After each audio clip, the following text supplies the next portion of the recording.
Do you ever have a hard time letting go? Do you ever feel like sometimes you hold on to things for too long and it ends up affecting you negatively in the long run? If so, keep watching this video. My name is Jeremy Ginsburg. Welcome back to another episode on the Jeremy G Show. In this episode, I'm going to share with you why holding on to anger and past experiences is not a good thing and why you should let go and how it's going to benefit you. I'm going to start with a story. I heard this on the Lewis Howes podcast, School of Greatness. Definitely check it out if you haven't yet. And the story goes a little something like this. There are two really nice guys, and they're hanging out right before a puddle, and they're waiting to cross the street. Meanwhile, this old lady comes by, and she has two servants that are holding all of her groceries.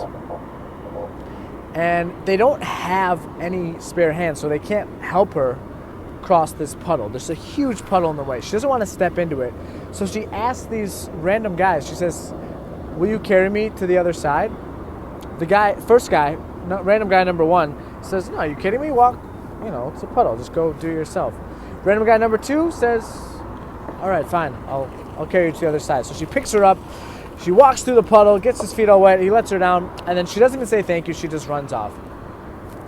10 minutes later, the two guys are still walking, and guy number one, who did not carry this woman across the puddle, looks at guy number two and he says, "Wow, can you believe that woman back there?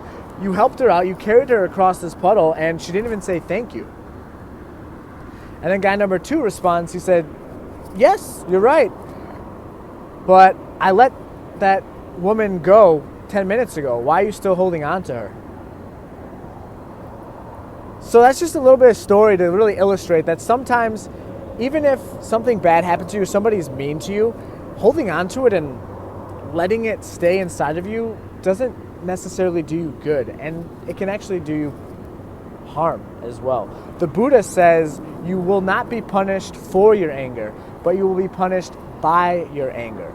So how I interpret that is, if you're angry at something, if you don't let it go, you're going to be the one who suffers from it.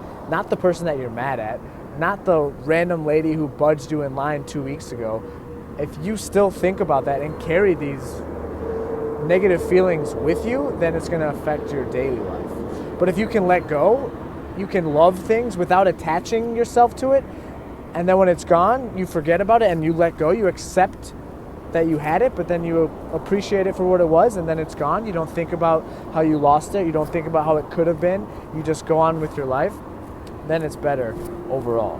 From personal experience, I know that I hold on to a lot of things, especially when I travel. I'll come back from a country and I hold on to my experiences. I want to relive my life abroad back in the United States. And I talk about this actually a lot in my book, how I was holding on to this dream of getting famous. I really wanted all this attention. I really wanted to be a somebody. But then eventually I realized that it wasn't what I wanted anymore. And as the fame started coming in Vietnam, after I went on these random TV shows, I realized I didn't want that, but I held on to this dream, and I felt like I needed to stick with it and carry on and go. But I had problems letting go. I couldn't let go of this past desire to be famous. I couldn't let go of my own ego and change the course of path. So it's okay to let go, and I'm not saying let go of everything. If somebody's being really mean to you, you can still tell them to their face, "Hey, look, be nice." If somebody's stealing from you, it's not like forget about it and let it go and live on with your life. But I'm talking more about the things that aren't as big of a deal, but we make them a big deal because we don't let go. So I hope this video helped. If it did, please check out more videos and subscribe or leave a comment as well. I appreciate it. If you want to check out my book, click the link in the description. I hope it's out by now. If not, stay tuned. You can get a free copy by signing up. Subscribe, and I'll talk to you soon. Yalla bye. I said yalla because that's Arabic, and I'm in Israel right now. That's the Mediterranean Sea. So yeah, peace. This one's for real.